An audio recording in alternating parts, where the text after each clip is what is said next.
Have I mentioned before on this channel that we were supposed to be in Haiti for Christmas? I'm a fan of a white Christmas. I do like a white Christmas. It's cold. What in the world?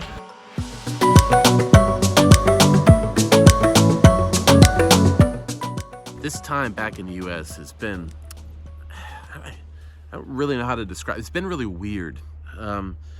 Partially, I think, because the U.S. has just fundamentally changed in the past couple of years. It's not the country it was when we were last here for any length of time a couple of years ago. But I think we have been to something like 26, 25, over 20 states now since we've been home. And literally everywhere we go, there's this feeling of angst in the air. People are hurting, especially right now at Christmas. This is the first Christmas for a lot of people where they're having to experience it without a loved one that passed. So there's that heaviness. But then there's also this feeling of frustration that's in the air. Literally everywhere we go, we feel it. It's tangible almost. And I get it, I feel it too.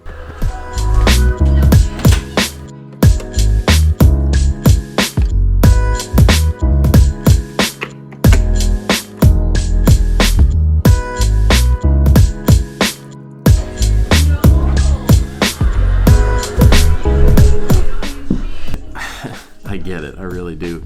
A couple months ago, I did something that I never do, and I sent a message to all the different representatives that I have as an American citizen, urging them to kind of prioritize Haiti and the stabilization of Haiti. And I didn't think it would do anything, but I thought, I feel like I got a responsibility to do what I can do. And so I sent those messages, didn't hear anything back until about a month later, finally got a response. Check this out. I'm not gonna say who it is, because in this environment right now, we don't need more fuel in the fire. But here's what it said. Dear Luke, thank you for contacting me regarding the armed conflict in the Tigray region of Ethiopia. I shouldn't laugh. I don't know what that conflict is. I'm sure it's a big deal. Maybe I should be aware of it. Please know that I will keep your views in mind as Congress considers legislation related to Ethiopia and the conflict in the Tigray region. So I've thought about this angst that I see and this angst that I feel, to be honest.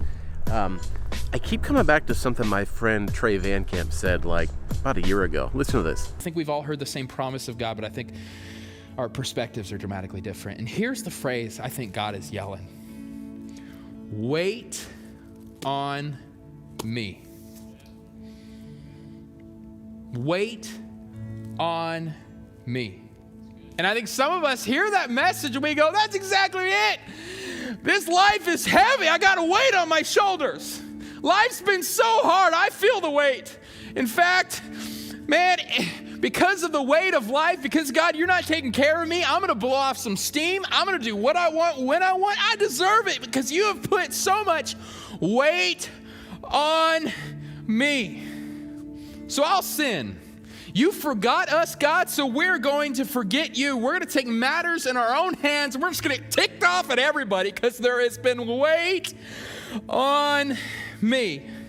God is saying, no, you misinterpreted. You heard it, but you don't perceive, right? Wait on me.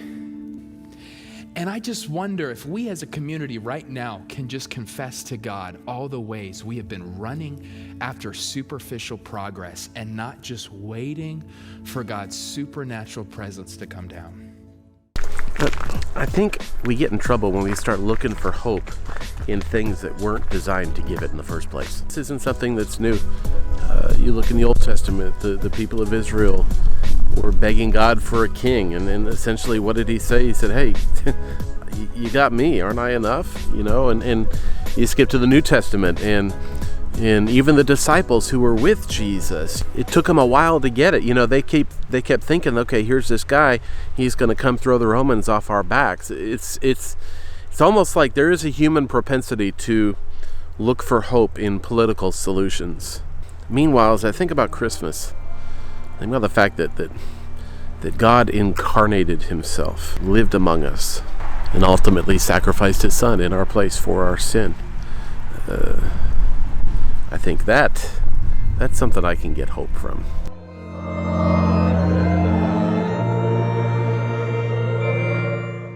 He redeemed us because he's faithful to his promises. He's redeemed his people. It says he's raised up a horde of salvation. Well, that's it for today's video. I'm gonna go in and work on some cutting boards. It's cold outside. Guys, we hit 500 subscribers yesterday. That is so cool. Thank you so much for that. Love you guys. Thanks for watching these videos, and we'll see you in the next one.